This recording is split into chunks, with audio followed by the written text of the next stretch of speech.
Social মিডিয়ায় পরিচিত মুখ জনপ্রিয় কন্টেন্ট ক্রিয়েটর স্মিতা চৌধুরী কি জীবনের নতুন অধ্যায় শুরু করলেন। দীর্ঘদিনের জল্পনা কল্পনার অবসান ঘটিয়ে নিজেই দিলেন বিয়ের ঘোষণা।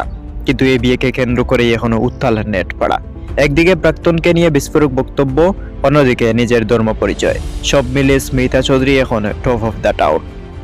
সম্প্রতি নিজের ফেসবুক পেজে বিয়ের ছবি পোস্ট করে ভক্তদের চমকে দেন স্মিতা। তার জীবনসঙ্গী হিসেবে পাশে দেখা যায় চট্টগ্রামের ছেলে উৎস শিকদারকে। দুজনেই চট্টগ্রামের বাসিন্দা। তবে এই খুশির খবরের মাঝেও স্মিতা ক্যাপশন ছিল বেশ উত্তপ্ত এবং ইঙ্গিতপূর্ণ।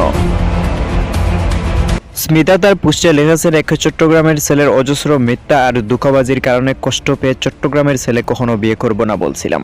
কিন্তু যদি এমন কেউ যত্ন করে বা ভালোবাসে, পুরনো ক্ষত সরিয়ে তোলে, আর যদি তার কোনো অহেতুক মিথ্যা ইগো না থাকে, তাহলে তাকে চট্টগ্রামের ছেলে বলে বিয়ে করব না কেন?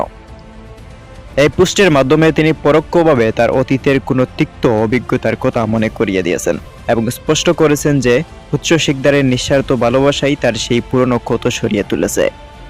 তবে গল্পের মোড় ঘুরেছে অন্য জায়গায়। দীর্ঘদিনের ক্যারিয়ারে স্মিতা চৌধুরীর কথা বলার ভঙ্গি, নিয়মিত সালাম দেওয়া এবং আচার আচরণে ভক্তরা ধরে নিয়েছিলেন তিনি একজন মুসলিম। কিন্তু বিয়ের পিঁড়িতে বসার পর জানা গেল ভিন্ন তথ্য। উচ্চ শিকদারের সাথে বিয়ের আনুষ্ঠানিকতা দেখে নিশ্চিত হওয়া গেছে যে স্মিতা চৌধুরী হিন্দু ধর্মাবলম্বী। আর এই ধর্ম পরিচয় নিয়েই নেটিজেনদের মধ্যে চলছে তুমুল বিতর্ক। অনেকে অবাক হয়ে প্রশ্ন তুলেছেন, কেন তিনি এতদিন নিজের পরিচয় নিয়ে রাখটাক করেছিলেন। আবার ভক্তদের একাংশ বলেছেন, ধর্ম যার যার ব্যক্তিগত বিষয়, তার কন্টেন্টই ছিল মূল পরিচয়। প্রাক্তনের ধোঁকাবাজি বলে নতুন মানুষের হাত ধরে এগিয়ে যাওয়ার সাহসী সিদ্ধান্ত নিয়েছেন স্মিতা। ধর্ম বা বিতর্ক সব ছাপিয়ে ভক্তরা এখন তাদের নতুন জীবনের জন্য শুভ কামনা জানাচ্ছেন। তবে নেটিজেনদের এই আলোচনা কি থামবে নাকি আরো কোনো বড় পরিবর্তনের দিকে যাবে, সময়ই বলে দেবে। আপনারা স্মিতা চৌধুরীর এই নতুন জীবনকে কিভাবে দেখছেন আমাদের কমেন্ট বক্সে জানাতে ভুলবেন না।